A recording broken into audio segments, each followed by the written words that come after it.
तुझ्या माहितीसाठी सांगते, त्याला त्याच्या जन्माचा इतिहास सगळा माहिती होता, पण त्याने तुमच्या विरुद्ध ना आपल्या बापा विरुद्ध एक ब्रबी काढला नाही कधी. उलट ज्या वस्तीत वाढला तिथल्या लोकांच्या भल्यासाठी लढला आणि अजून बी लढतोय. आणि सुभानराव, तुम्ही जातपात मानता ना? तर आबासाहेब जेव्हा हॉस्पिटलमध्ये होते तेव्हा सोनानेच त्यांना रक्त दिलं, म्हणूनच ते आज आपल्याला दिसत आहेत. सुभानराव सारखा माणूस नाही. काय पार्टी दिली ना आपल्याला. अरे आपण सुद्धा आता बघू, तिच्या आडवं जर कोणी येईल ना त्याला बी आपण असंच पाठवू. हे मारत्या बाबरो, पळा पळा पळा बाबरो. अरे पळतोयस कुठं? थांब थांब, मारत्या तुझ्या तर तुझा मुळदास पाडतो तुझा आज. थांब शायला तुझ्या, थांब. भागाबाई कुठं आहे? मला माहित नाही. बोल भागाबाई कुठं? बोल. सांगतो सांगतो सांगतो. सुभानराव, ओ सुभानराव, अरे बाहेर या सुभानराव. काय रे, वरडायला काय झालं तुला? सोनाबाई आणि भागाबाईला गायब कोणी केला?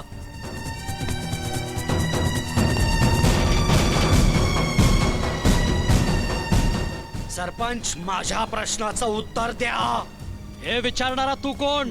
सोनाबाईला आणि भागाबाईला कोणी गायब केला? काय संबंध तिचा आणि माझा? सुभानराव, काय ऐकतोय मी? आबा, यो खोटा आरोप करतोय माझ्यावर. ते नाही सांगणार आबासाहेब, मी सांगतो. श्रीकांतरावांचं लग्न सोनाबाईशी होऊ नये या हट्टापायी त्यांनी सोनाबाई आणि भागाबाईला गावातून बाहेर केलाय. यो खोटे आरोप करतोय माझ्यावर. मला काय माहिती कुठं आहे? गेली असेल कुठंतरी भटकायला. या!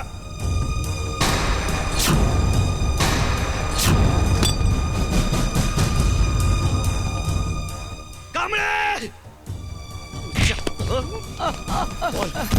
बोल बोल, सांग खरं.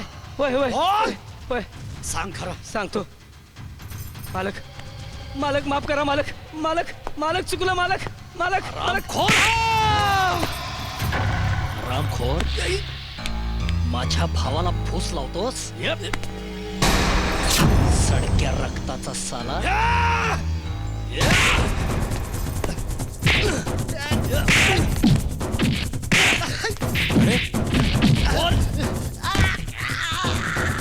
हरामखोर, पाटलाच्या घरात आग लावायला निघालायस तू? सुभानराव, पाटलाचं घरानं पाठवणार तू? आमचा वाडा पाठवणार? आमच्या वाड्यात आग लावणार तू? रामखोर, सुभानराव, सुभानराव, मर तुझ्या सडक्या रक्ताचा साला. सोडा मला. सुभान, सुभानराव, त्या रक्ताचा साला. कोण रे सारख्या रक्ताचा? कोण नाटक्या रक्ताचा? कुणाला कुणाला कुणाला अरे कुणाला म्हणतो? कुणाला? राजाभाऊ, राजाभाऊ म्हणतो ना नाटक्या रक्ताचा. यो यो सडक्या रक्ताचा. तुला माहितीये तो कंच्या रक्ताचा आहे ते? ऐकायचं आहे तुला? ऐक. हो चला. तुम्ही गप्प राहावा. आजपासून मला कधी बोलू दिलं नाही. खोट्या प्रतिष्ठेच्या बुरख्याखाली स्वतःचा चेहरा असा किती दिसला कोणालायसा? कळू दे पोटच्या पोरासनी बापाचा प्रताप. आणि ह्याला बी कळू दे कोणत्या प्रतिष्ठेसाठी, कोणत्या कारणासाठी एका अश्राफ जीवाला असा मारतोय तो. आणि लेकरू मुकाटपणे मार खात राहते. मुकाटपणे. सुभानराव, जाती तिची बुरशी डोक्यात झटकून टाका. यो यो सडक्या रक्ताचा नाही, नाही तो सडक्या रक्ताचा.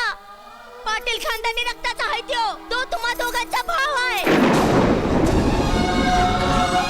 वय तुमचाच भाव आहे तो.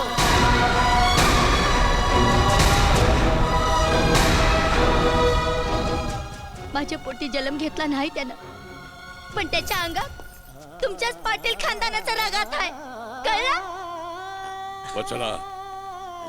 बोलू द्या, आज मला बोलू द्या. किती दिसला पोणार हैसा? मरते केलेल्या बायकांचा आवाज बंद करणार आहात तुम्ही? आज बोलू द्या मला. इतके दिवस मी सहन करत आलेच ना मग. कधी बोलले तुम्हाला नाही ना मग. पण आज माझ्या या लेकराला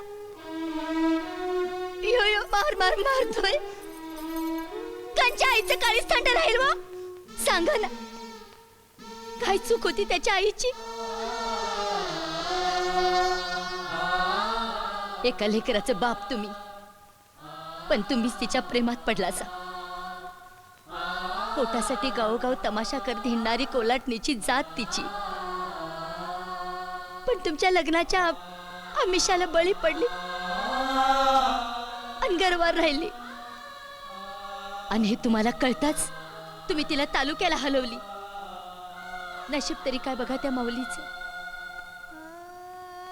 पोटच्या पोराला जन्म दिला, पण त्या पोराचं तोंड बघायच्या अगोदरच हे जग सोडून निघून गेली. ह्यांच्या नोकरानं काशीनाथानं याला दत्तक घेतलं. वर आणि उलटा त्याला दम भरला. ही गोष्ट कुठं सांगशील तर याद राख. पण मरणापूर्वी काशीनाथानं खरं खरं मला सगळं सांगितलं.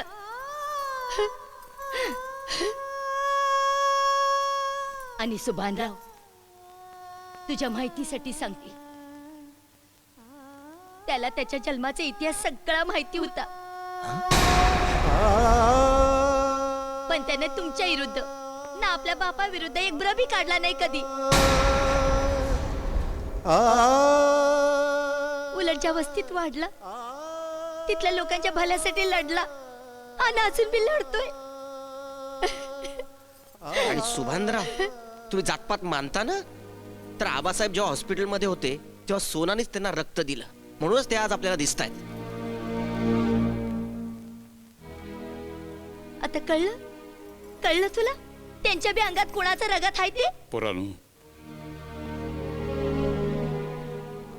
माफी मागायची सुद्धा माझी लायकी नाही. पण मला सांगू द्या, जेव्हा जेव्हा राजाला पाहायचो तेव्हा खूप त्रास व्हायचा. वाटायचं माझा मुलगा असून मी त्याला कधीच जवळ घेऊ शकलो नाही. वाटायचं लोक काय म्हणतील, माझ्या प्रतिष्ठेचं काय आहे. सगळं खोटं आहे. बेटा, मी चुकलो. नाही नाही मला माफ कर. नाही आबासाहेब, तुम्ही माफी नाही मागायची. तुम्ही मला बेटा म्हणून हाक मारलीत, हेच माझं खूप मोठं भाग्य आहे.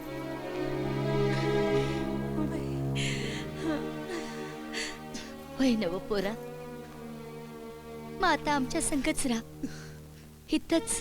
आई, हो राजाभाऊ, आपण सगळे मिळून राहूया आता. आणि माझ्या वस्तीचं काय करू?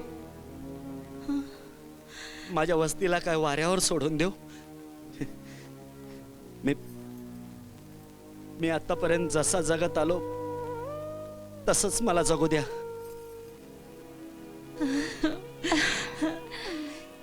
आई, माझ्या सख्या आईपेक्षा तुझं मन खूप मोठं आहे. राजा, चुकलो म्या, माफ करा मला. नाही दादा, तुम्ही माफी नाही मागायची. अहो, मोठ्या भावाच्या हातचा मार खायचा राहून गेला होता माझा. ते स्वप्न पण आज पूर्ण झालं. नका माफी मागू. पण झाल्या चुकीबद्दल प्रायश्चित्त तर घेणारच नाही. प्रायश्चित्त कसलं दादा? अरे, तुझ्या चालीरीतीत वाढलास त्याप्रमाणेच वागलास, आणि मी ज्या चालीरीतीत वाढलो त्याप्रमाणे वागलो. पण माणसाने माणसाशी माणसाप्रमाणे वागलं पाहिजे, हाच खरा मनुष्य धर्म, नाही का आबा? अरे, जातीपातीच्या भिंती तोडून सगळ्यांनी कसं एकत्र एक दिलाने नको का राहिला? मी प्रयत्न करेन. सुरुवात करशील आत्तापासून? अगदी या क्षणापासून. सोनाबाईला आपल्या घरची लक्ष्मी म्हणून स्वीकारशील?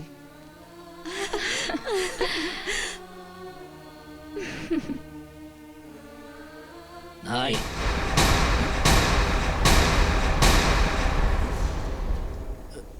आता या क्षणी नाही.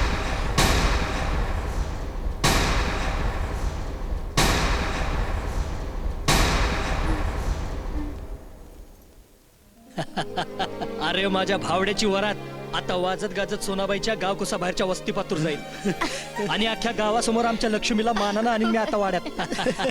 माय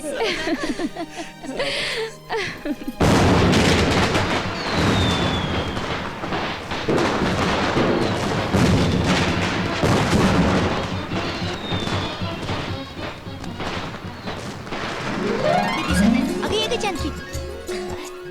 थांब थांब थांब थांब. सुनबाई वाळ बघू. होय. हा.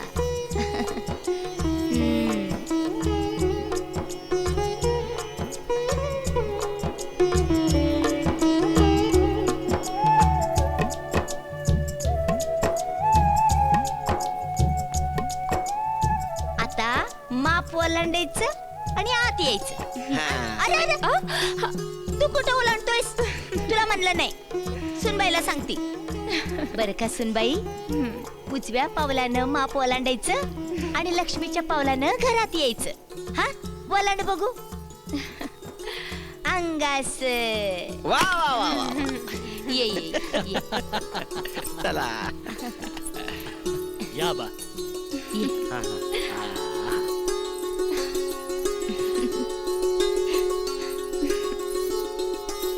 काका तिकडे